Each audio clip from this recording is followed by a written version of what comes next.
All right, so let's move on. Do you try and limit the amount of candy that your kid grabs when they're trick-or-treating? Okay.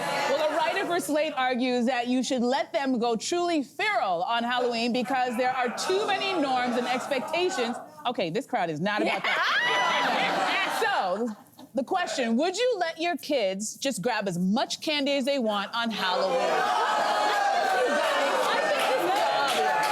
Are you gonna defend this? I am not gonna, well, here's the thing. The story rests on the idea that you're handing out the bowl and letting the kids choose.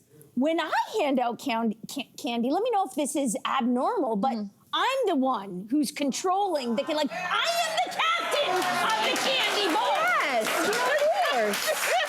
And a generous, certainly. Okay, you know? so you don't know how many you're kind of like, maybe Susie's getting 2 and maybe Johnny's getting 3? No, it's generally 2 to 3 per kid. If it's an older kid, like if he's 46, I'm like, you know what? You're getting 1. But if it's a cute little guy, you're gonna get So you're doing it, okay. Yeah. I think the difference is that back in our day when we were trick-or-treating, I feel like it was mostly a one and done, right? And also, that was the era where you still might, if you came up to the door and you said trick-or-treat, someone might say treat, which I never, or sorry, trick.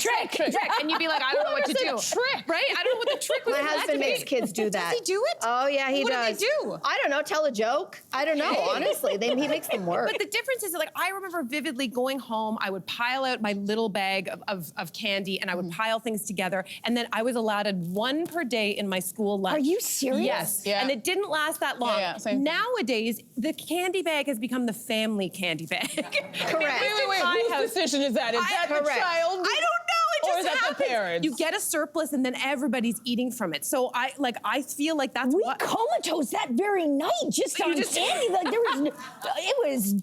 I know, but here's the deal. Because I was when I was a teenager, I was in charge of handing out the candy, and usually I would just put a little note, be like, help yourself, because I really just didn't want to do it. But if we are allowing kids to take as much as they want, what's going to happen to the kid who comes after you? That means that somebody is not getting any candy. Yeah. So it's not a nice thing to do. You cannot tell your children, just take as much as you want, because you know how children are with candy. They have no control. They have no impulse control. I think that's the worst thing that you could ever tell your kid. Like, don't worry about the kid coming behind you. Just take whatever you want. Yeah, it's about It's terrible. It's a terrible Also, it's so expensive. Shrinkflation. I remember when we used to go and trick or treat, and you would actually have pretty good sized portions. And now you're paying the same thing, but the candies are half the size. I haven't. I'm going to look into right? that. That's very interesting. 100%. And so now the idea of letting kids take everything, you're going to be done within the first 10 minutes. All your candy is gone. I can't afford that much candy. Yeah. To be very, very honest. But to speaking to your thing, I thought that I read this story, do you just let your kids gorge when you get home? And yeah, we do. All of us, we gorge together. Yeah. Absolutely. I feel One night bad a for your year. children. One night a year. Hey, you, come a bit closer. We've got so many more must-see interviews, spicy debates, lifestyle tips, and pop culture moments. So subscribe to our channel by tapping the logo below and don't miss out.